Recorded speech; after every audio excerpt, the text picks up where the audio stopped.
Hey everyone.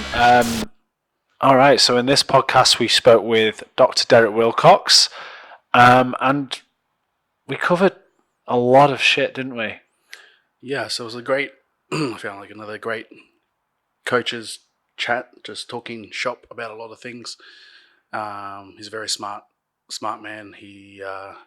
One of the reasons I wanted to first get him onto the show is that he translated a Russian manual into English, and it was from a coach that I followed for many years, and he was able to. He said they had to translate it a few times, and he was able to make more sense of it because of his background in strength sports and sports physiology. So, Dr. Derek Wilcox is a very accomplished man. He's studied heaps. I got a few. He's done his PhD in sports physiology and performance, and he works with a very well recognized group of experts, Renaissance Periodization. I did a bit of work with them about a year or two ago, and they are brilliant at what they do. In this podcast, we cover programming, we covered competition peaking, equipped lifting, velocity-based training, grip strength as an indicator of fatigue. Talked about some of the comparisons and findings of the Russian sports scientists and American sports scientists, and how a lot of their conclusions were pretty much exactly the same. So it was pretty much saying an unintentional double-blind kind of study that two experienced scientists were able to figure out the exact same thing.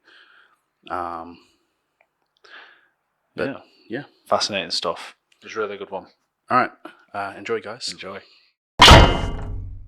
All right, we're off and running.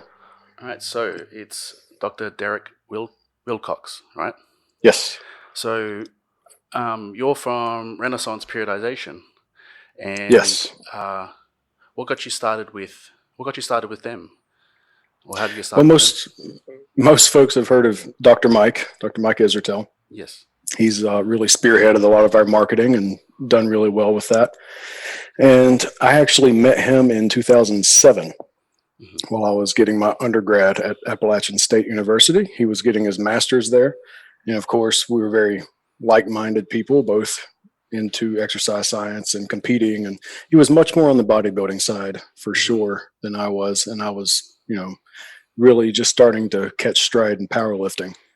So I think I was still in the 165 class then, and I had just squatted 700 pounds for the first time. So that was kind of our introduction to each other. Yeah. And you've recently squatted 1,000 pounds, right? Lightest to squat 1,000 Yes, pounds. that was actually 6 years ago, believe it or not. Okay. Yeah. Nice. I've been very shocked that. Yeah. Yeah. Well, I try to bring those things up because I can't do half of that now. So. Yeah. So what got you started in, I guess, coaching? I mean, what's your story behind wanting to? You specialize was it sports physiology? Yes, my PhD is in sport physiology and performance. Okay. What was your thesis on? My dissertation for the PhD was on powerlifting. It was a case study. Okay. I've been working with a disabled powerlifter for 5 years, and we decided to take a lot of athlete monitoring measures through the entire meet training cycle, which was about 6 months. Mm-hmm. So we were able to look at the trends in his fatigue and recovery and ability to perform. We looked at grip strength tests and bench press velocity tests. Oh, cool. And we were able to see when he felt like crap, basically all those numbers went down. When he was recovered, when he was supposed to be recovered, all those measures went back up. But it's something incredibly useful for coaches because, we all have a coach's eye. You can see when things are going well and when they're not. But it always helps to have that backup of data to where you're actually measuring exactly what's happening. And sometimes, maybe you're not on your game. You didn't sleep good the night before, and your perception is not what it should be. it's always good to have those measures to say, okay, well, maybe I should pay a little bit more attention to this. Maybe I'm missing something. And it all goes to the benefit of the athlete at that point. So disabled or able-bodied, same principles there. So this is using velocity tracking as well? Yes. Accelerometry. Were you using other measures as well? Like you said, you were tracking grip. Were they measuring anything in particular as well in terms it of was measuring a fatigue? grip strength test, and one of the reasons we use grip as a monitoring method is the hands are super innervated. They're some of the most innervated places on the entire body, simply because of all the sensory perceptions that we have there. The fingertips, there's tons and tons of nerves there, but when you have more central fatigue or central nervous system fatigue, it shows up a ton in your grip. So we were actually able to look at the little bit of a different trend, same trend overall, but the timing was a little bit different. It seemed like the nervous system would actually fully recover a few days before you would have systemic recovery compared to the bench press test. How quick would that fatigue be, that onset would be, the onset of that fatigue and showing your grip? We measured everything right before he would start his training session. So we had a standardized protocol for the warm-ups, and we would go into the testing from there. Then he would do his workout. So the very next session, which was usually 2 days later, we would see, if it was a really heavy session, we would see dramatic drop-offs, especially in his grip strength, just from that central nervous system fatigue. And then the bench press velocity would also dip and show the same kind of fatigue. Interesting. Have you used grip strength as an indicator? No, that's why I'm kind of intrigued. Would you say grip can fatigue and say, if the central nervous system fatigue in a meet, say from squats all the way to get to deadlift, and have grip issues at once you get to a deadlift? Or for sure, yeah. There's an immediate onset of fatigue there, but normally you have so many other compensating hormones fluctuating that are stress related. Adrenaline is going to be bigger on meet day as well. As long as you basically don't shoot your wad during squats and bench press, because we usually feel like crap by the time deadlift rolls around. You're still going to have that, stress oriented, meet day competition mindset that still pumps out those hormones. Your grip's mostly going to be there still, unless something dramatic happens. I don't think I've ever finished a third attempt deadlift. Really? Ever. Always lose my grip. It's always the case right at the end. Even though I might be able to hold that grip in training, but yeah, it's been like this for it's like 10 years. It's the most frustrating thing in a meet when I'm coming in, knowing I'm coming in close to what I need to hit, and I just can't finish that deadlift. I don't even know how much of that is even psychological. Like, I'm thinking I've dropped it so many times. I'm like, you just think this is what's going to happen. Maybe. Yeah. I had that happen once, and that was because tape ripped on my thumb, because I was always hook gripping for a long time. But aside from that, it was definitely me just not being able to lift the weight. I got too small of a hands. Like, they're freaking tiny. I tried. I assumed. Yeah. I tried hook grip for a while ago. Like, I tried nearly for 6 months to do hook grip. I just could never go over. I don't think I could ever go over 200 kilos. It was just like the pain I would get would be so excruciating. I just couldn't seem to spread my thumb far enough to get enough surface on it. I guess you guys you've at least heard of Pocket Hercules, Naim Suleimanoglu, the weightlifter from Turkey/Bulgaria. Sounds familiar, but I can't put a face to it. No. Yeah, he was under 5 feet tall and was breaking all-time world records when he was 16 or so, 15, in Olympic world records. Yeah. And he was absolutely tiny, and his hook grip was literally just getting his index finger on his thumbnail. It seemed like his hands were so tiny. Jeez, but he was also, what does thumb look like? Yeah. Probably not pretty, but he was an incredibly gifted guy regardless, though. So I like to use him as an example of even people with tiny hands can use it, but when you have a really thick, meaty hand, that does change it a lot. Oh, see, that's me. Well, I was about to say that if you look at Gus's hands, they're small, but he's got serious meat on there. Right. Makes it tough. Yeah. All right. So you've been with RP since their beginning, or? Shortly after I started working with him in 2014. Okay, I'm interested. Being a businessman myself, interested. Like, how does that system work for you guys? So you have a lot of people on your team. Is this like Yeah, he's the marketing side of things and it's commission based, or is it like, um, it's honestly the economic side of it is brilliant to me because I think a lot of us are very free market, capitalist, libertarian oriented. yeah, At least, it's just kind of the circles that we've been in forever. And basically, all the coaches are subcontractors or independent contractors. hmm We all work toward a common goal, but we have our own responsibilities. And there's still some competition here and there. If you have a better or more, um, what's the word? Recognizable name. A lot of people specifically request you as a coach, hmm and RP does all this incredible marketing, and the products that we're able to work together and put out really helps all the transformation stories. And most of the time the clients are doing the marketing for us because they have incredible results. So they handle that side of it. We handle the kind of meat and potatoes of the coaching, and we also work toward projects as well. mm. Interesting. So subcontracting in a way that like, are you is it like paying them an ongoing fee and they provide you clients, or is it It's, I guess you could call it profit sharing in a way. profit Whatever sharing? comes in, we have our splits depending on whatever deal was made, and they take their share, and we keep our share, and everybody's happy. The more money everybody makes, the more money everybody makes. Yeah. Interesting. Okay. So what are you doing with your coaching at the moment? I mean, where are you taking yours? Are you like coaching out of your, because I think you have a home gym, right? You train out of your own Yes, shed. Is that where you yes. train your For clients as well? I actually only have one person I work with in like one-on-one in person right now, and Okay. he's a mixed martial artist that trains at the MMA school that I train jiu-jitsu at. Mm. Are you all online now, pretty much? Oh yeah, for Yeah. sure. Is that COVID pushed What? that way a bit more? Well, I've been purely online for several years now. Mm. Okay. Yep. Do you find any negatives with that? Well, my original coaching, especially during my master's and PhD, because that was required in our programs.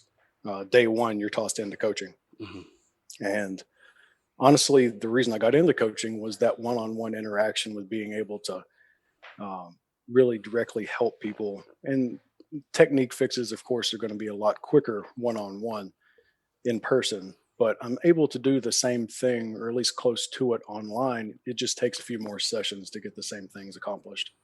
Yeah, I think I found the same thing where you might be able to address, 2 or 3 or 4 things in a one-on-one session. I kind of focused on one thing at a time Yeah, until I get video feedback or whatever feedback I need.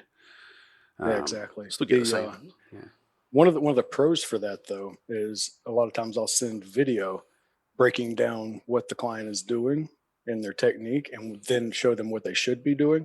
So instead of it just being a one-on-one interaction that's once it's over, it's over. Hopefully you remember it right. Mm. They actually have the video there to reference back to whenever they want. Yeah, that I, is interesting because I. I found that useful personally because Mm, Gus has been coaching me, and I'm always going back to the old videos where you've broken it down because yeah. it is hard to transfer it, especially if you're like Mhm. if you're not full time, and you got a busy life and stuff, and then you got your 2 hour window to train or whatever. You get there. I mean, if you're professional, you can go over it again and again and again, but it's really good to have something to reference.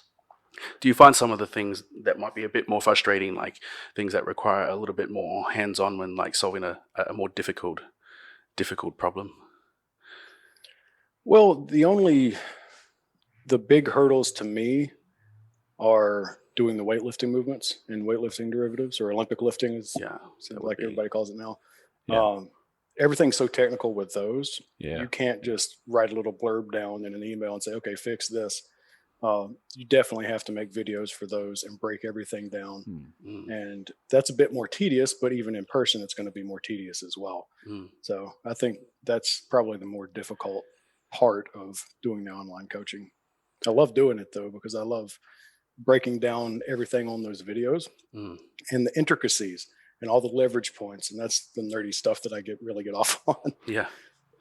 I use, you might use something similar, but I use Coach's Eye. Have you used Coach's Eye? I have, yeah. Yeah, I find like that one. That's the one I use with you. You be able to Right, slow things down, reverse, the go annotations. forward. Yeah, Yeah. I find that really useful. Really useful. And clients love it too. They love that type of feedback. Yeah. It's in some ways easier to see yourself rather than being. It's a weird way of putting it, but rather than being in your own body and somebody giving you an example face to face, it does make it much easier to see yourself and see how you're doing the movement to actually get a context for it. Sometimes I know previously you feel like you're doing everything right, but what it looks like from the outside is completely different, right? So it is good for me to see what I'm doing wrong. Definitely. That's why I've always made a habit, always getting my clients, and even obviously myself, always video recording what we do, because everything always feels either, sometimes I feel hypersensitive to when I'm lifting. Like sometimes I feel like that felt really horrible and take a video, but it was actually like pretty good, or the other way around. Right. Yeah. Back to what you were saying before. I just was thinking about you were tracking velocity with your research in the bench press. So I've recently taken up, or not recently, probably the last few years, doing a lot more velocity-based training with a lot of my powerlifting athletes, and I'm probably interested. Is that something you still do with athletes, or is that just during the research? I would definitely do it with athletes if they have accelerometers, or basically if the technology is there and available. It's it really takes the guesswork out of reps in reserve or RPE ratings or anything like that.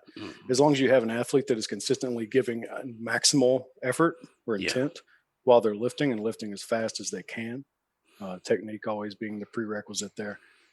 You don't have to guess really on how many reps they have left. You're going to have a really good idea.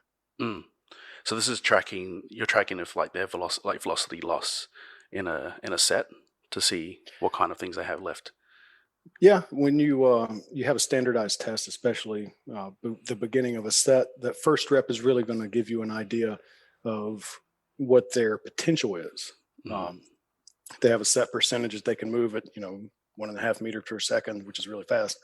Then that they're going to be either really strong compared to a normal day, or you just get an idea of how they're feeling. And then the last rep of a set is the one that really gives you how much they have left in the tank based on the velocity. Yeah, I found it pretty interesting. I think I applied it with one of our athletes probably actually just before COVID, and it was unfortunate because I had put 2 athletes using velocity-based training, and we got some remarkable results with it. One of our girls, she's already really strong. I think at the time when she hit her last total, she was like the 6th strongest in the country. In the world, sorry, not the country. She was the strongest in Australia, 6th strongest in the world, and she at the time had a 230 kilo squat, and we managed to get that with using, actually over 2 years, we only managed to put 10 kilos on it. No, 5 kilos. And then in a period of 5 months using velocity-based training, we ended up taking up to 257 kilos. Oh, wow. Yeah, she got crazy strong. Which is huge. That's a huge difference, yeah. Yeah, and it was that feedback, being able to constantly adjust. So there was like days where she was really good. So we were able to throw on quite a bit of extra weight, and then some days not. So I think that recovery your response to recovery, and also maximizing stimulus, I guess, in a way. Yes, definitely. And it really does something for the athlete as well, because if you start digging into the velocity-based research, you can give target velocity ranges and adjust those based on who your athlete is and how they usually perform.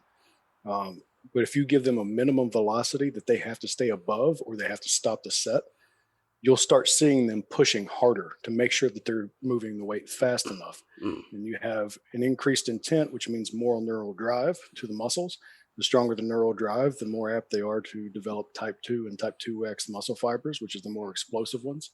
And if you have a chronic series of doing that in training, you have an accumulated effect of much more explosive training, much more power, force, just consistently being entered in as a stimulus.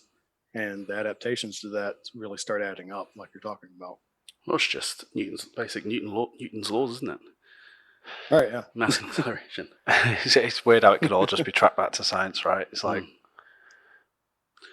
it's very easy to, when you have a set of 10, to try and use the least amount of effort that you need to accomplish the set of 10 with whatever weight you have. yeah, But of when you have course. velocity goals, you have to move fast. You actually have to put in maximal effort, or at least somewhere close to that, to make sure that you're still as explosive and creating enough output to justify what you're doing. So it's great for the athletes. Yeah. So I also gave them like their target load, a target range that they should be hitting, and so when they're not hitting it, that's when they start to change their intent behind their training, or they'll go away, come back. It's like, nah, I can got this. I can hit this. And so instead of just having that lazy, ugly rep, they end up performing really well. Yeah, in team settings, you also have competition that pops up. If everybody's using something close to the same weight or the same percentage, you'll see one guy that, especially if you have displays on a squat rack, where people can see what the other people are doing. It's like, okay, well, that guy just lifted it, half a meter per second. I better get 0.6. Yeah. I know a lot of team-based sports do it over there in the States. We had one of the guys from Gym Aware. Are you familiar with Gym Aware? Somewhat, yeah. I've never used their products really, but I'm familiar. Yeah. He says they sell a lot to their teams, don't they? It's mostly NFL and college teams, I think. College football teams. They do a lot of team-based stuff, and then a lot of competitions within there. Same thing with kind of what you're saying, but they always judge their load on the day. So it's like they'll come in, see what speeds they're moving up, and then the coach would set their loads for the day for training. That makes sense. Yeah. Well, I mean, really, the athlete monitoring I did in my dissertation kind of gives you the same feedback. You know if you need to if you can push a little harder than normal, or if you're most likely not going to hit what you would think the athlete could hit that day, depending on all kinds of different stuff. But actually, one really cool thing that I've picked up from velocity-based measures, we actually had the Chinese biomechanist from the Chinese weightlifting team come over for coaches college several years ago at this point, 4 or 5. And they're actually using that technology through video capture to help the coaches select attempts on the platform in competition. Oh, crazy. Holy shit. Yeah. So the coach is obviously going to be watching, and the coach's eyes basically, they're incredibly wise. And watching their lifters, they see them lift every day. They know what it's supposed to look like, and if it's moving well, if it's not. But then they also get the measure of how fast the bar moved on the platform. As long as that matches the coach's eye, they trust what they saw. But if it doesn't, they might adjust down, adjust up. But even in training, they're measuring the same thing, and they know exactly what the slowest bar speed is that the lifter can lift and still get under and make the lift. So that's how they're gauging what they have left on the platform. So they're doing this in competition, but with video. But they're just calibrating the video to the distance and make. Yep, that's next level. Which is super easy to do. You can do it with free software like Canovia. I've used that for years and years. Wow. Yep. One thing I have found with velocity-based training is still trusting, like you were saying before, as a backup data, but still always trusting the coach's instinct. Because I found sometimes the data became a little bit, not overwhelming, just sometimes influencing some of the decisions where I maybe shouldn't have made those choices, even though my instinct was telling me something else. Have you found something similar sometimes when cluttered in too much data? It can be. You really have to understand your variables and how they're being collected reliability-wise. And of course, in research, we have very, very strict protocols to where if you're going to measure velocity through something like Canovia through a video camera, you need to have a standardized practice of exactly down to the centimeter how far away that camera is from the barbell every single time. And it has to be the same, or your reliability measure is going to be a little bit off, and you won't be able to trust it quite as much.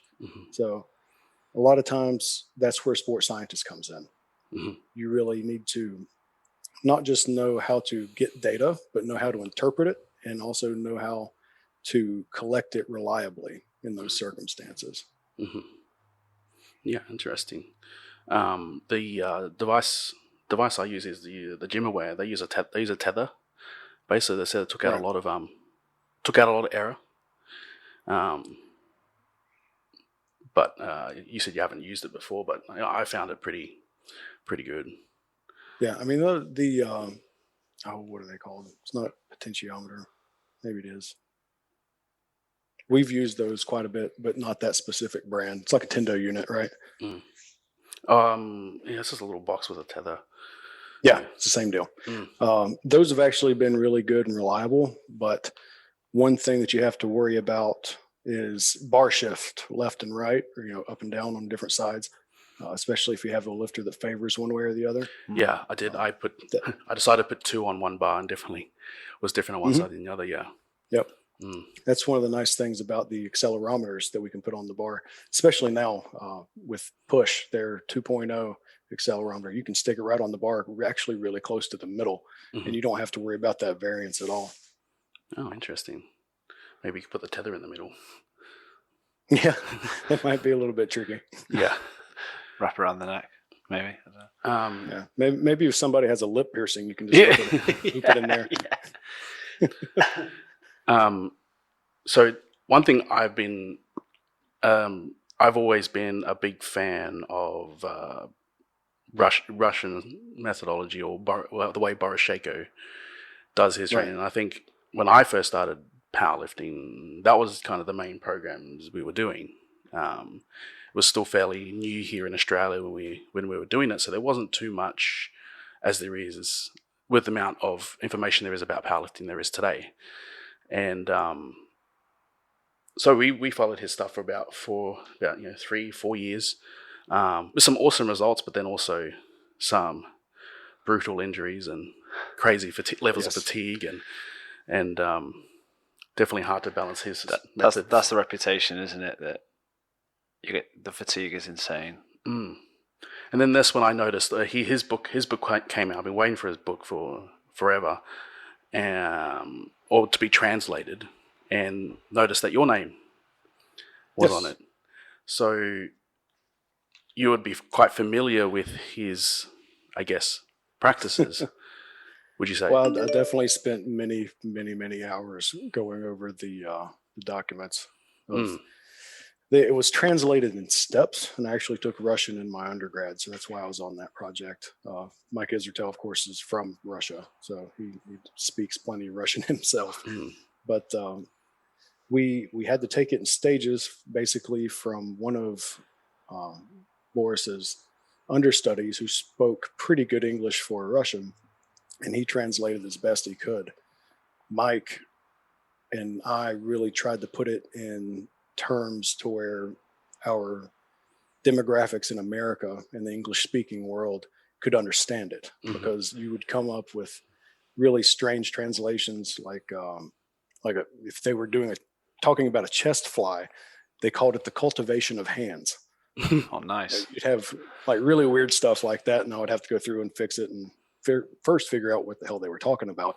But then, it was pretty wild to see what really popped up in those translations. But I definitely got to spend a lot of time going through all his methods and really making a lot of sense out of it, putting it into English. And actually, my favorite part of that book was him going over the previous 100 years in sports science in Russia and also the Western world, and combining a lot of the theories and talking about who came up with what and how all those things came to be in the current model of the information that's out there.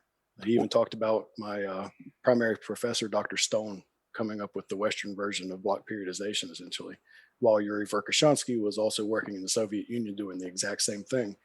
But they were double blind. Dr. Stone didn't speak Russian. I don't know if Dr. Verkhoshansky spoke any English, but they were publishing in different languages, but they were coming to the same conclusions. It was really cool. What were some of the similarities in that specifically? Damn near the same things. Yeah. It was wild. Yeah. You hear about Verkhoshansky's accumulation phase, which is the same thing as Dr. Stone's general preparation phase. It's basically bodybuilding type work, where you're introducing a lot of volume, increasing work capacity, things like that. Verkhoshansky's transmutation phase is kind of halfway between the super heavy work and the hypertrophy work. It's the 5s, 5 to 8 rep area. Sometimes the 3s are involved in that as well. But that was Dr. Stone's specific preparation phase. And the execution seems to be a little bit different though. Like, I mean, because I'm quite familiar with the program side of things, probably a lot less about the theory side of it. Was it one of those cases where it's like the theory, the research was very similar, but the execution and the programming was different, or there are different subtleties to it for sure. They both came from very similar backgrounds in weightlifting as well. I think it was Dr. Verkhoshansky that was using grip testing protocols in Soviet Union with the weightlifters as well, if my memory serves correct. But that's where I actually got the idea for my dissertation from. That's cool. But interesting. They were all thinking athlete monitoring. They were thinking different phases, and then they were waving intensities inside the individual blocks for fatigue management. All those concepts were the same, but they were coming up with them completely on the other ends of the earth, not speaking the same languages. And to me, that's one of the coolest things that ever happened in sports science. Yeah, that's awesome. It's mind-blowing, isn't it? What would you say you've learned from those translations or translating his work?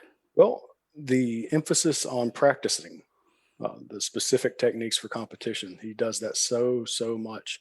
And you can really tell that he's heavily influenced by the weightlifting side of things, where you're constantly working on technique. But I think it might be a little bit of overkill as far as practicing the powerlifting techniques, just because there's so much less technical to a certain extent. There are less pieces, parts moving, I guess, in those movements, since they're completely static. And like you talked about, the injuries that come along from the crazy volumes that are involved. The fatigue management might not be the best in those kinds of situations, but all those programs that he put out were very individualized to specific lifters. The Shaco number, whatever that you look up program wise, it was for somebody. Yeah. And he usually had an idea of what they could do and what they couldn't do. So, yeah, we would always. We remember being told that they were at least designed someone specifically, so we'll kind of try and pick out the parts that would be specific to an individual's weakness and would adjust it for ourselves. But there's definitely one thing I took on from their program. Like I would say mine's I guess a bit of a hybrid of multiple methods I've picked up. I mean, we all stand on the shoulders of giants and try to find the best tool for each individual. But I've definitely kept a lot of what they've done, especially some of the skills, a lot of the skill practice in what they do and accumulating volume in that way, in that sense, rather than always having. Because I found I've worked with a few coaches and I found a lot of them that bit's missed sometimes, and I found when I was doing their type of the Russian program, as brutal as it was, it actually made us crazy good at competing rather than strong in the gym. And I found my competitions, over the years, I don't know if this is correlation or not, but my skill on the platform is definitely not as, I would say, as proficient as I felt as it was back then. But I mean, there are a lot of variables to account for because that was a very long time ago. And things have certainly changed today. But I used to have their compensation or their super compensation effect seemed to be pretty incredible if done right. Correct. Yeah. The taper is an incredibly powerful thing. And it's really what, for the only time in an entire training cycle, it allows you to become the athlete you were training to be. At no other point in the training cycle should you be as strong as you're going to be on that competition day, because that's just not the way training cycles are supposed to work. That's definitely a distinct difference that they had, that their testings were done 4 to 5 weeks out. compared to what you get a lot now, 1 to 2 weeks, maybe 3 weeks if you're lucky for some of the other programs. But that's definitely something I've taken from them as well, is that comparatively to a lot of people, how I see a lot of coaches program here in Australia, that a lot of them are testing about a week, maybe 2 if they're very elite. But I've always tend to have a tendency to push them out to 3, following some of the concepts that I have seen in their programs. But I've never, again, like I said, I've never really learned the theory behind what they've done. I've kind of just, everything I do know, I kind of look at their program and been able to see, what they've done here. Yeah. That's exactly where athlete monitoring comes in, though. Mm-hmm. Because when you have your overreach in a meet peaking cycle in the last block or so, that going into a competition, you see all those measures dip down when they're lifting the heaviest, and you know exactly when that supercompensation effect occurs. Mm-hmm. And I actually showed that in my dissertation as well. Mm-hmm. Yeah, that's been I've definitely been finding like, I guess, kind of putting the pieces together a little bit more with everything I've learned when I've applied velocity-based training. You can kind of start to you kind of overlay it in your mind with all the graphs you see in all the textbooks about how the fatigue and compensation effect works, and it's like, now we know why you're so strong on this day and not so strong on this day. And it's been good, because now a few of my guys are about to come into competition now, and you can see that the velocities are starting to really drop off when they're getting heavy, but we're not letting them recover. And at this stage, but we've seen what a deload does for them, and it seemed to be very significant. So we end up finding very individual ways of, I guess, peaking for each person using. Yeah, if you've got the measures, you can really dial that in for each individual athlete. Yeah, it's pretty cool. So, what are some other things that you've found with, I guess, some of the Russian methodologies compared to American style or American methodology? Well, one of the things that probably the biggest grain of salt that you have to take with those methodologies and other methodologies as well is the culture behind it. Sometimes the methods might be obscured to a certain extent, depending on where those people are competing at, what the culture is as far as anabolics or performance enhancing drugs are. There are all kinds of crazy methods that come out of camps where the PEDs are really prevalent, and you can do all kinds of stuff training wise and not manage your fatigue, and all kinds of basic laws and physiology that you have to follow if you're using those things that won't show up as a detriment in regards to how you perform and the training that you're going through. You can just train heavy all the time for a long time until something snaps off the bone, because you don't even really have the ability to perceive that fatigue that's been building up for weeks and weeks and weeks. So that's always something you have to kind of consider. Can you go through something like, the crazy volumes of Shaco, or, the super high intensity stuff from Westside, or really any crazy high volume type program without the addition of those kinds of things? And if you don't have the genetics to go through high volume training anyway, maybe that stuff's not for you, because it's just not long-term sustainable and you end up getting injured. So I try to remind people of that a lot, because you just have to add in that big grain of salt. Yeah, that obviously that does make a big difference. Yeah. You were saying a couple of podcasts ago that you've had a lot of success with your stronger athletes reducing volumes.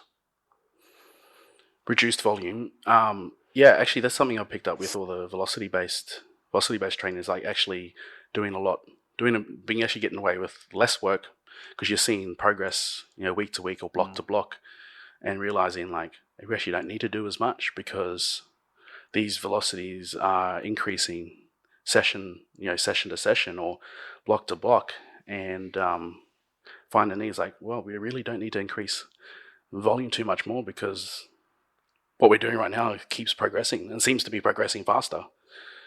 Yes, for sure. You have to think in relative terms there. And I assume you're talking about your stronger athletes as in, a 90 kilo versus another 90 kilo lifting more. Relative strength, correct? Yeah. Right. So if you think about the accumulated fatigue effect or damage to the muscle tissue, if you have one 90 kilo lifter that is lifting, 100 kilos more than another 90 kilo lifter, and they have around the same lean body tissue, muscle tissue overall, the person who's lifting more doesn't have more tissue than the other person, so the accumulated damage is going to be more severe because of the increased load, even if they're better at lifting it. So you end up with somebody who's lifting a bigger relative load, accumulating fatigue faster, even though their outputs are higher, if that makes sense. Yeah. That's something I really had to learn late in my career, as far as my training goes, because I was, squatting over 5 times my body weight for a long time. And I couldn't sustain any kind of normal, 3 sets of 3 or 5 sets of 5 or something like that, because my output was good and it kept getting better. But me trying to increase volumes just beat me up so much to the point where I couldn't recover properly. And it started throwing off that stimulus fatigue recovery wave or cycle. It's remarkable how much I've seen it change where, like, you have your younger athletes like doing 5 sets of 5 or even up to 8 sets of something, and I'm gassed after like 2 or 3 sets of doubles or singles depending on the intensity. But this last prep was probably one of my best preps I did, but the volume was remarkably low. I think in the last like 3 or 4 weeks we're just doing singles and doubles for no more than anywhere between 2 and 4 sets, like 4 sets of singles or 2 sets of doubles, but had a significant impact on my performance. Even though it was such low volume, you definitely felt the fatigue from that, because I'm squatting a lot bigger numbers now than I was obviously many years ago. So every time you squat seems to be almost a whole competition in itself, because it seems to take freaking forever in the preparation to get yourself ready just for 4 sets. Yeah, definitely. That's actually a big difference between weightlifting and powerlifting. It seems like a lot of really good weightlifters can handle more volume than other weightlifters who aren't as good. But in powerlifting, I think the absolute intensities are so much higher and stressful on the body that the stronger people don't need as many sets and reps, because their output's already so much higher and the damage accumulated is so much higher compared to, something that you have to be explosive with versus maximal force. They're completely different ends of the curve. Could there be an aspect of differences in technique there as well? Because obviously the differences in efficiency of technique in weightlifting will be potentially wider than in powerlifting because of much more complex movements. Therefore, a much more efficient lifter will therefore be able to go through a lot more volume in comparison to somebody. Does that make sense? Could that be an aspect there? Potentially. I think the biggest variables involved there are the competition movements, at least for them, aside from, catching, a front squat or something like that. And even then, it's not like a normal front squat or an overhead squat. Yeah. There's no really centric phase that's completely loaded in a weightlifting movement. It's mostly concentric. And since a vast majority of the damage that accumulates during an exercise is on the eccentric phase, they're not experiencing as much of that either. The absolute load is also going to be quite a bit lower as well, since you're not going to be doing a clean or a snatch with something that you can't deadlift. No, of course. So it's an absolute intensity issue there too. What about with equipped? I mean, how much? I don't know too much about equipped. So like we have a few equipped lifters. I've played around with it a little bit. Are you still going through the same eccentric, stress, or how much of the suit is doing the eccentric load? A really cool thing that we learned at App State, we actually did a study on squat suits, and we had EMG hookups on the muscles used. It was hamstring, low back, and vastus lateralis on the quad. And what we saw was kind of what I had expected. I don't know how many people would really studied it as much as I had or obsessed over it over the years, trying to get competitive advantages. But the suit basically acts like another set of hip extensors, which would be glutes and hamstrings primarily. And with lighter loads, the hamstrings even if the low back was still in the proper position, keeping tension in the hamstrings like that, there were skill specific motor patterns that would allow the hamstrings specifically to relax a little bit in order to get a lighter weight down to depth in a squat suit. Whereas when you don't have the squat suit on, the tension and the output from the hamstrings would be much higher. But it's a specific skill learned by an equipped lifter to get down to depth without completely locking up. So by the point where you get higher in intensities, it actually ends up being very, very similar to an unequipped squat with all the muscle activity. But it's a skill learned to where you can get lower intensity weights down to basically, your pecs would do the same thing on a bench press and a bench press shirt as well. You can actually watch, if you have somebody with a low cut bench press shirt, they're lowering and you can actually see the pecs intermittently firing. Whereas normally they would just be contracted the entire time and super tight. But you can actually see specific motor patterns, especially if they're lean. It's pretty wild to watch. You would say your muscles your muscles acting more as a stabilizer and control rather than. It's still a form of force development, but it is a form of stabilizing as well. But on the concentric, everything turns back on 100% just like it's a normal lift. But it's very skill specific motor patterns involved with equipped lifting. That would be completely different to raw, obviously. Yes. Yeah. Most of the time when raw people get into equipment for the first time, even with weights that an equipped lifter would be able to get down, raw lifters, they're super tight and they don't know how to inhibit that muscle contraction to a certain amount to allow themselves to go through the full range of motion or get down to depth in a squat. You just feel like you lock up completely. It's just super awkward. So a strong raw lifter doesn't necessarily mean they're going to be a good equipped. Not all in all cases, I guess. Right. And I think we've seen a lot of that. Most of the consistently raw lifters that I've seen that compete without equipment, they get into equipment and they don't like it because it hurts. And that's perfectly fine. There's definitely an investment versus reward in that regard. And the investment's pretty steep because it's not like you just put on the equipment and the numbers go up. There's always an equal and opposite reaction we know about from physics. So all that force is going somewhere and it's being relayed through your body one way or another. It doesn't make the weight feel any lighter and it doesn't mean that it's less stressful on you either. Do you think would you find a lot of equipped lifters not doing enough raw work with that style of training? That's real case by case. There are plenty of equipped lifters that don't practice in the equipment enough, mainly because it hurts and it's awkward. And so you see really both ends of it for sure. Cool. I guess another question about, I think one that I was quite interested in because we did a little bit of work with nutrition. I don't know how long ago it was, a year or 2 years almost. No, about a year and a half. Yeah.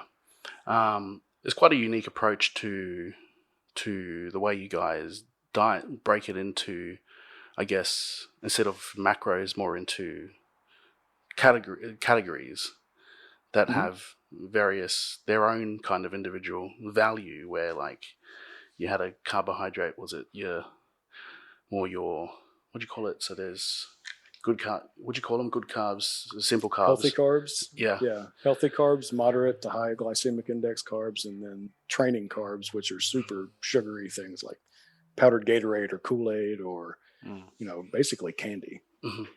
So what's the idea behind that, I guess, that style compared to a lot of what we've seen with I guess, standard dieting practices?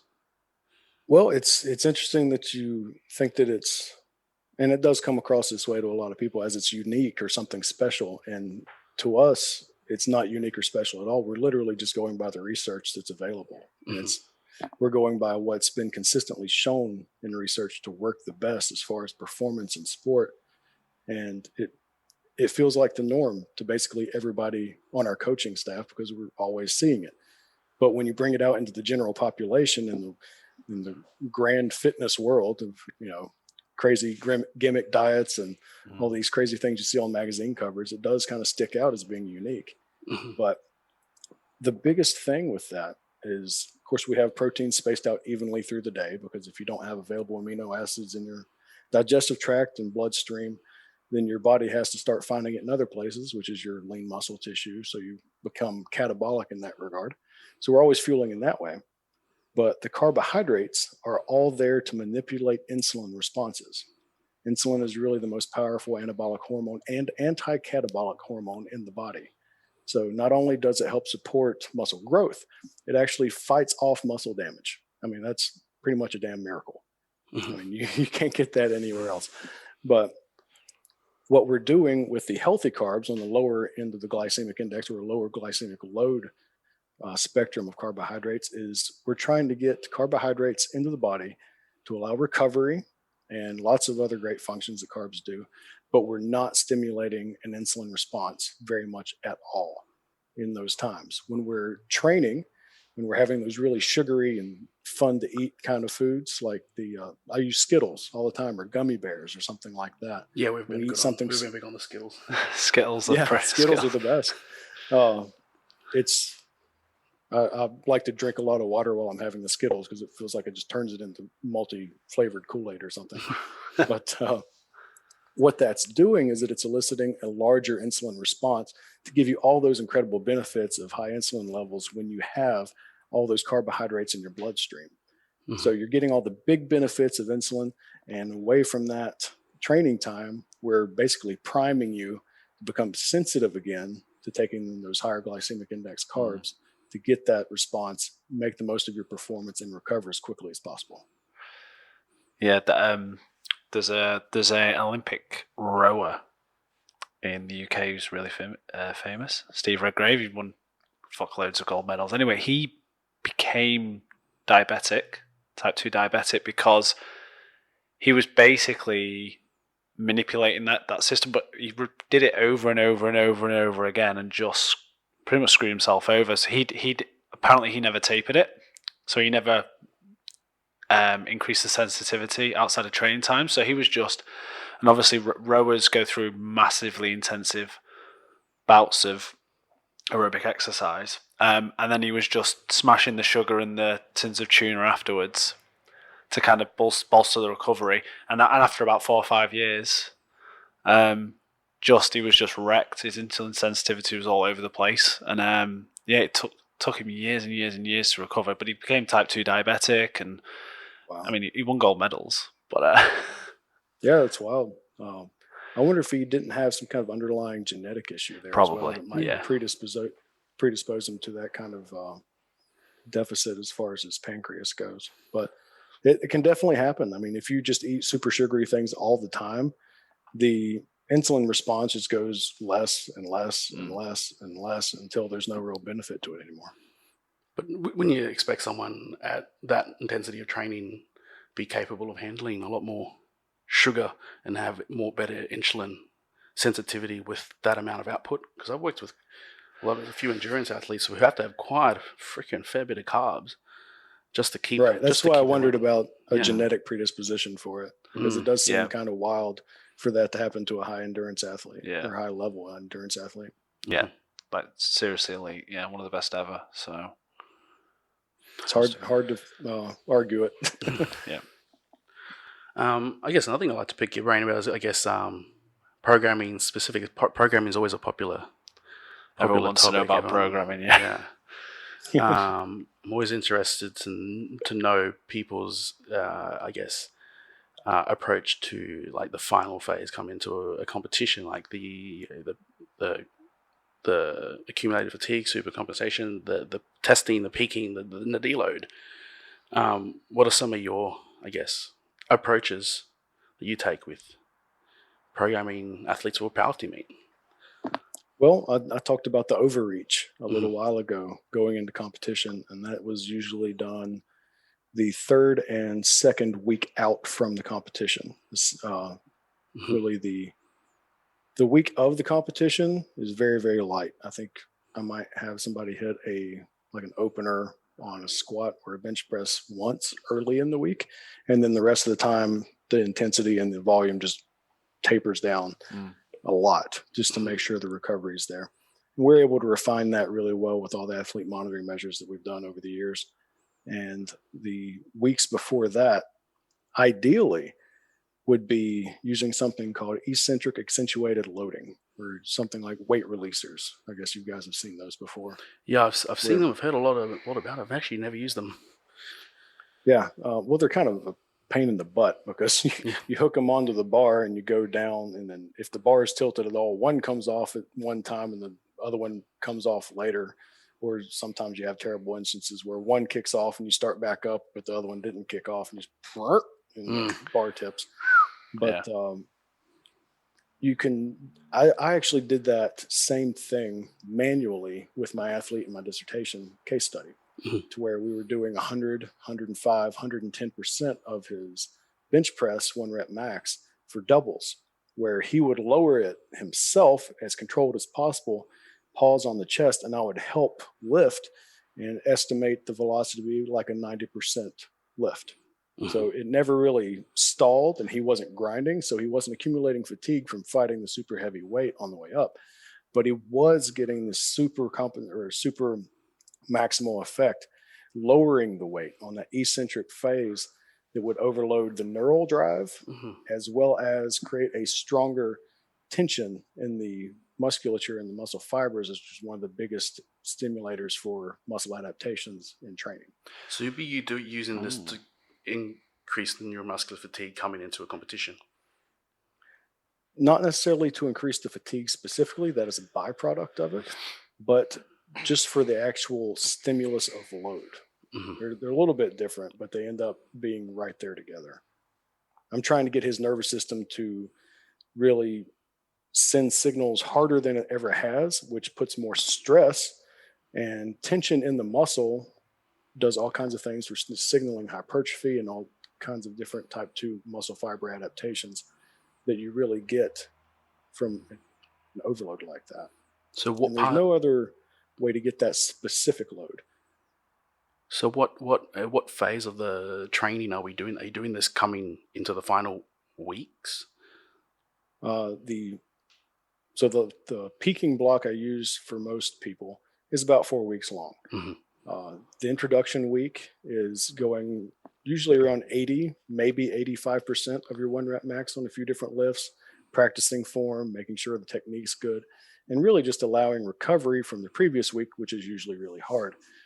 You go into the second week of the peaking phase, and we start adding in some super maximal overload type stuff, whether it's a reverse band squat or bench press. If somebody's there to do the manual overload, I try and implement that as much as possible when it's practical. And sometimes you just do it through volume if somebody's training by themselves. You can have people just do a ton of singles and have an overload effect that way as well. It's not quite the same, but it's the best case scenario for right then. Got to fly on my camera. And then the 2 weeks out, that's when everything gets the craziest, because timing wise, it seems to work out the best following the taper from that point leading into competition. But that's when we were using 110% of his 1 rep max to overload the bench press. Could you do that to just, if you don't have the equipment, do that to eccentric load to pins? Or that actually, it would be a bit different because you're not training a specific movement anymore. Yeah. So when you're close enough or really close to competition, specificity is everything. So you don't want to start changing motor patterns and techniques at that point. Well, that's similar to what, I guess, Westside, they do reverse band. No, that would take the load off down the way down. Yeah. They actually do every direction with band. I've seen them up, down, front, back, diagonal. There's no direction that they don't use them in. So you're right, regardless. Yeah, I've never played with the idea. I guess it's something that I haven't known enough about. I've always, I guess I've come, because I've never seen it in the, Russian style training. I mean, they go about 5. I've seen them go about 5% over with maybe a block pull or a board press or but they'll only go 5% more within the lower submaximal ranges. So if we're doing 80% for triples, then they'll go 85% for triples off a board. So they didn't seem to do it as at anywhere near as higher intensity. So I guess it's something I've never implemented. I've always taken the accumulation of volume and working within predictable Right. ranges. But I'm always been constantly open to keep trying new ideas, and that's definitely something I've been doing over the last 3 or 4 years, is really trying to implement a lot of new ideas. Yeah, and that definitely shows, as far as the Russian methodology, that really shows how much they derived from weightlifting, because weightlifters overreach in the exact same way. It's usually very volume related. Mm-hmm. Or they'll do something like a really heavy clean pull, 120, 150%, something like that. Mm-hmm. I've definitely pulled away from that amount of volume. It's freaking way too much. And except I found with the their bench press, like I tend to like, and I found pretty damn good results, especially with my women responding really well to 3-4 days a week of bench pressing. Mhm. We had a top 10 board, and it was from top 9, all the girls had over 100 kilo bench press and went all the way up to 161. Nice. Yeah, she took, do you know Bev Francis? Oh, yeah. She had the record here in Australia. She had the record here for 35 years in Australia, and one of my girls took her record in 2018. Yeah, and same thing. Like she reckons she attributes it to benching so much, like 3-4 times a week. That's definitely one thing I found really, really well from the Russian style of program. Yeah, I can definitely see that. Especially when,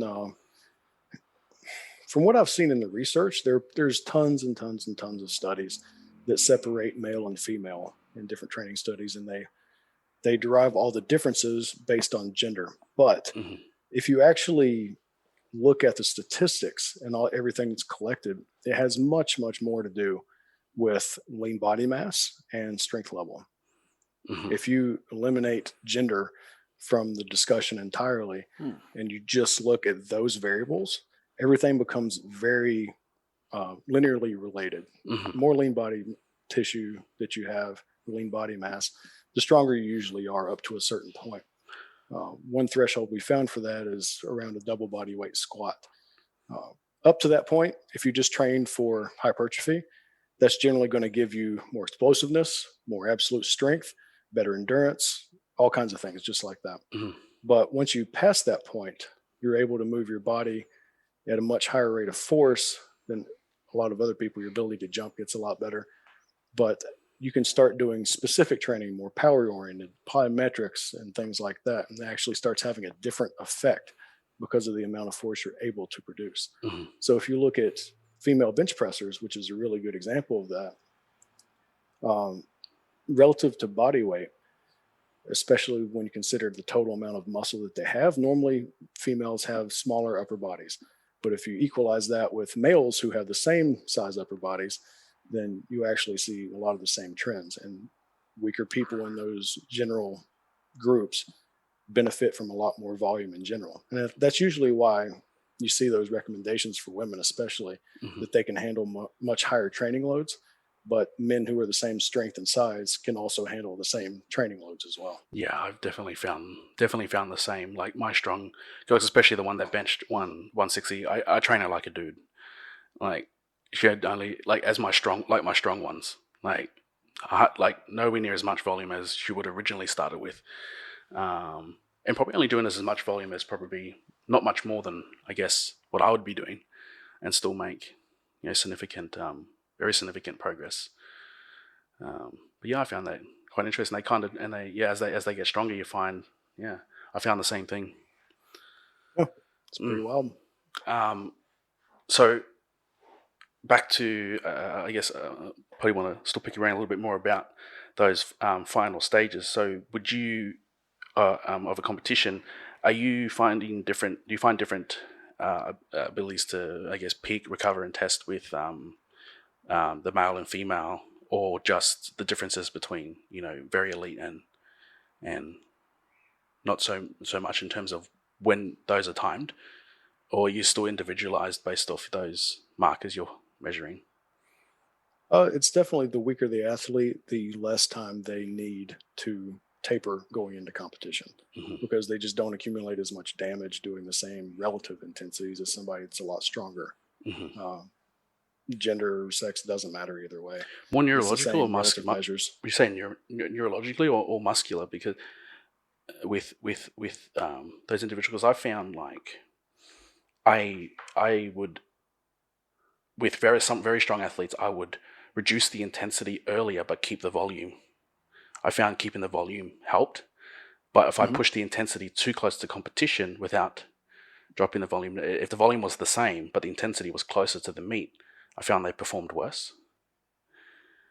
Are you talking about volume in terms of just sets and reps, or are you talking about the actual total? So if you go volume within sets and reps, if I maintain to about, say, 2 weeks out, but I drop the intensity 3 weeks out, say, we're hitting maximal attempts about 3 weeks out. For some athletes, the really strong ones, I found that was a little bit better, dropping the intensity but keeping the volume, and then dropping the volume in the third week. If I put the intensity too close, I found they performed worse unless they were a newer athlete. Yeah.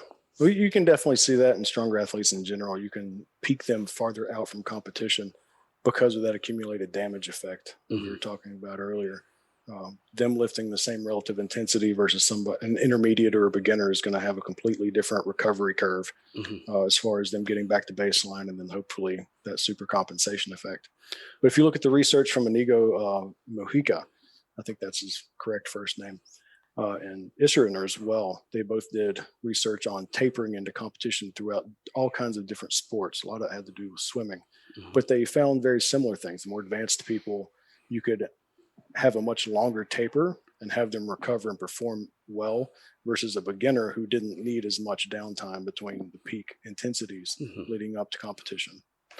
Would you say there's different things at play with the that recovery side of things when dropping the intensity? Because I found if I also dropped volume, they still wouldn't perform as well. I had to keep that volume like at a decent amount. Is it that there's a timing difference in recovery when it comes to, I guess, the nervous system and the muscular fatigue, or is there? Well, there are all kinds of different taper shapes. If you look at that research, you'll see all kinds of crazy designs that have their applications as far as getting an athlete ready for competition. You can have more of a linear decrease, or you can have kind of an exponential decrease where you do something super, super heavy and then everything just basically crashes intensity and volume wise. It doesn't take as long between that peak and competition to have them super compensate and recover. But if you have more of a linear drop like you're talking about, where the highest and hardest workouts intensity wise are 3, maybe even 4 weeks out, where you're just dropping things consistently down, your athletes are still going to have a similar recovery rate. It might be more individualized as far as the response goes, one versus the other style. But while you're dropping volumes, hopefully your athletes are still lifting with maximal effort or intent. So they're still going to be generating volume, or not volume, but force.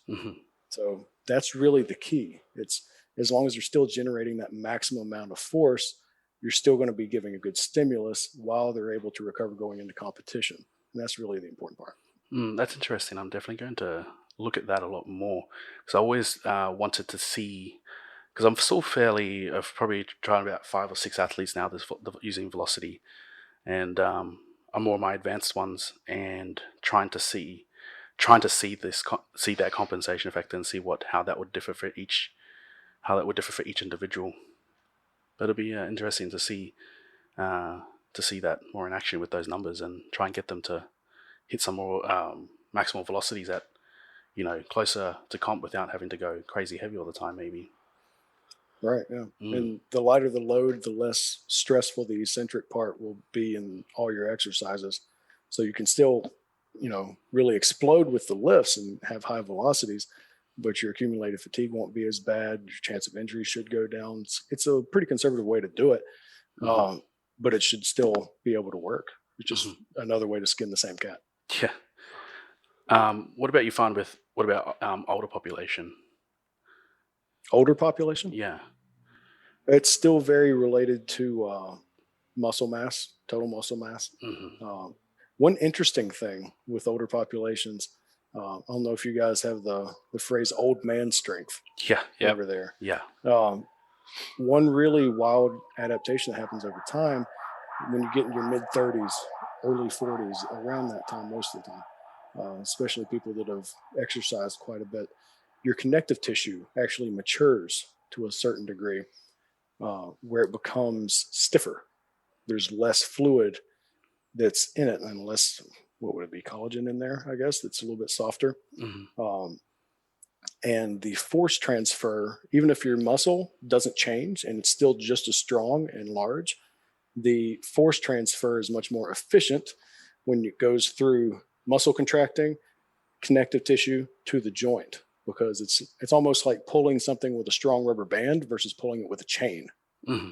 That force transfer is much more efficient when you pull it with a chain, right? Yeah. So when the tendon on a muscle becomes much stiffer, the force transfer and the expression of it is actually much higher, even though the muscle didn't actually get stronger. So that's a lot of times is why you see people peaking in their powerlifting careers in their late 30s, early 40s if they've been able to avoid injury. How long does this adaptation take? Well, it's a natural thing. It really accumulates the same way for everyone. It's not. I don't think it's really a trained trait. So it's not it's not so much an adaptation, but just something that happens. It's just something that naturally happens. Yeah. Oh, cool, interesting. I'm coming to my 30s right now, so. Well, here's the downside of that. It becomes much easier to tear those tendons because they're a little bit more brittle. Yeah, I've definitely been tearing things a bit more lately. Yeah, you have to really manage your fatigue well to really be able to ride that out and get the most out of it you can without really getting injured. It's funny how when I started powerlifting a lot younger, like in my early 20s, how brutally stupid you could be and still just walk away every session perfectly fine with way more in the tank. And then I'll do something slightly stupid and tear a pec, I tore my pec recently,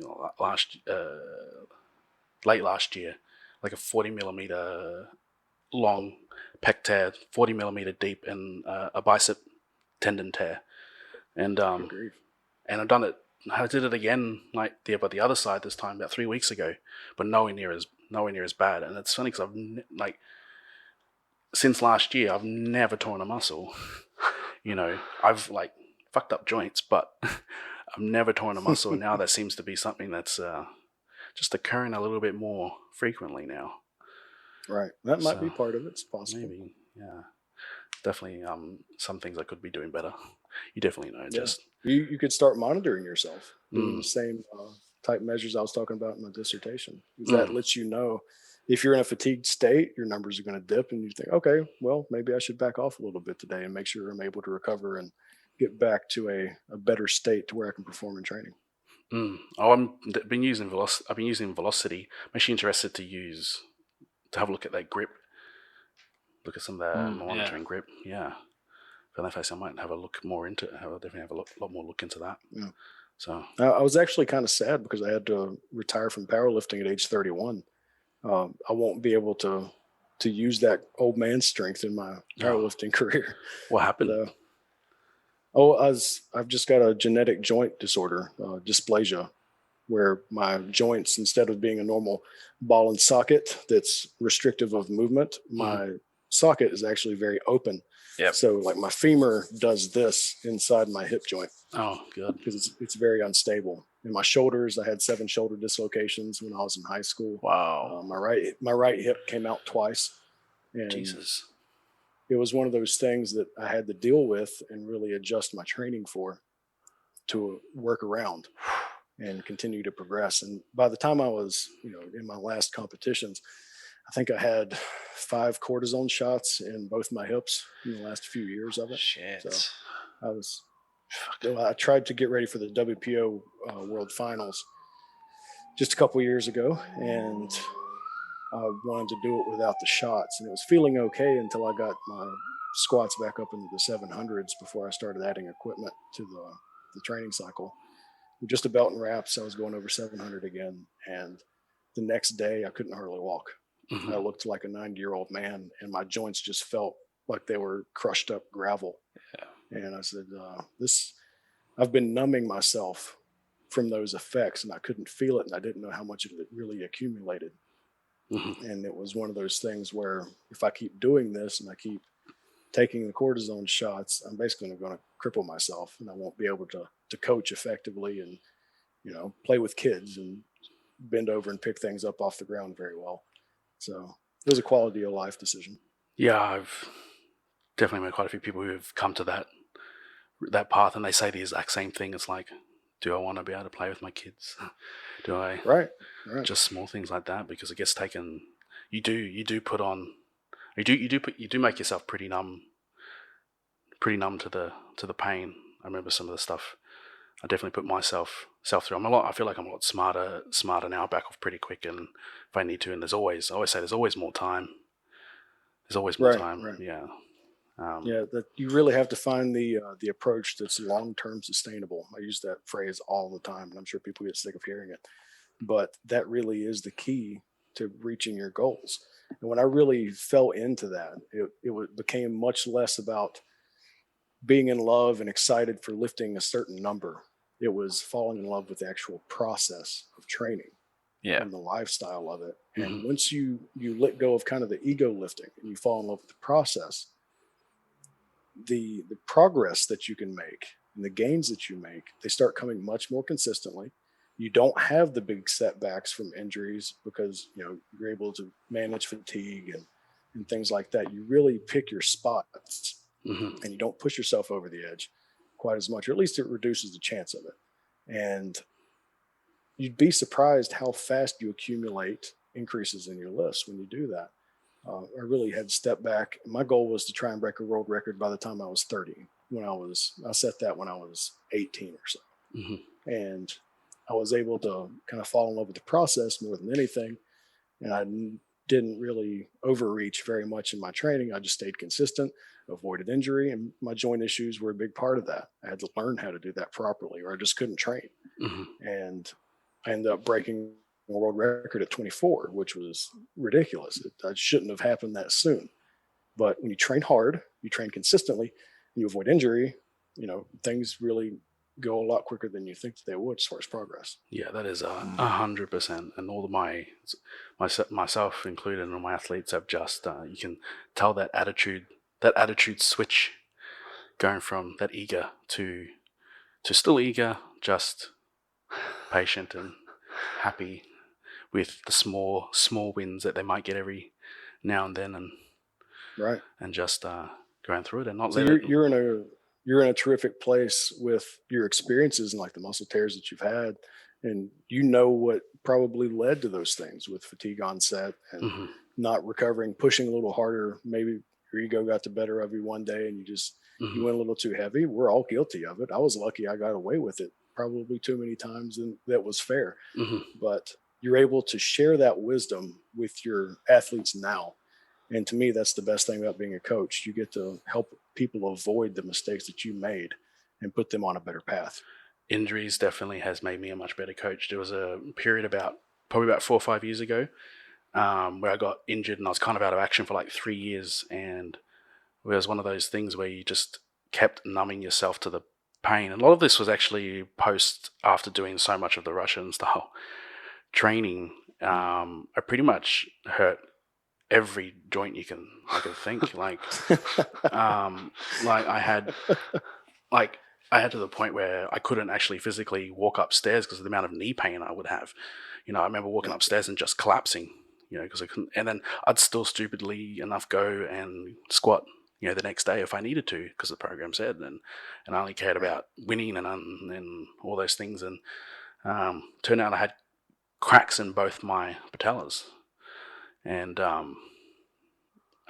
but since then, and had shoulder issues, wrist issues, two annular tear, disc bulge, and all sorts of things. But I've gotten over 3 years, I wised up a lot and fixed all those things and got on top of all of it and just completely changed, I guess, my coaching style, my approach to training and everything. And even since then, even just everything about how I approach things with management of injury and recovery and all that has changed dramatically. So yeah, definitely. And the cool thing about that, when you're actually walking the walk as a coach, you not only know the process of what comes when you train certain ways and maybe the mistakes that you make along the way, you know what those things feel like.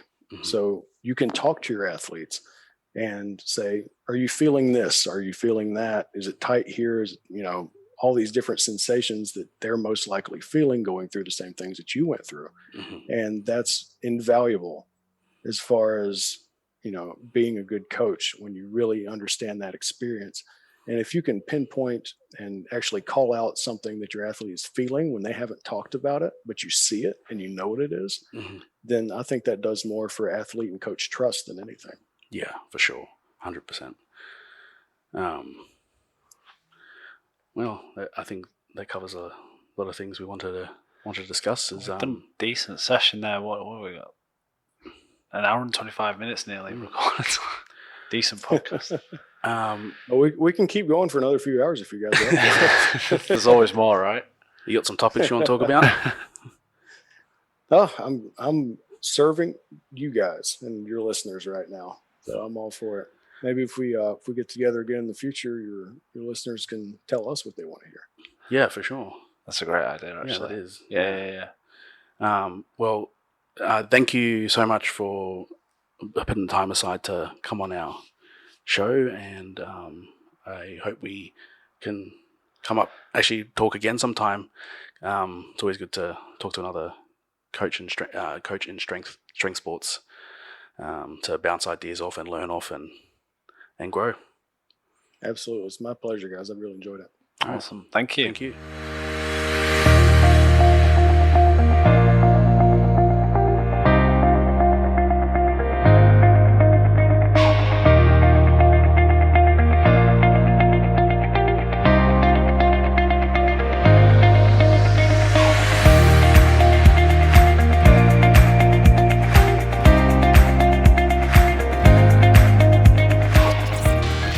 It's election year over here, if you haven't heard, so it's 10 times what it should be. Can't get away from it. Right, yeah. It's a freaking reality show. Like, it's literally televised everywhere. We all know what's happening over there, but no one knows what's happening down government. So it always surprises me when I have clients that are across either pond, and they're telling me more about my current events than I pay attention to here. Yeah, it's all over the news here. It's probably for the best, to be fair. Probably for the best.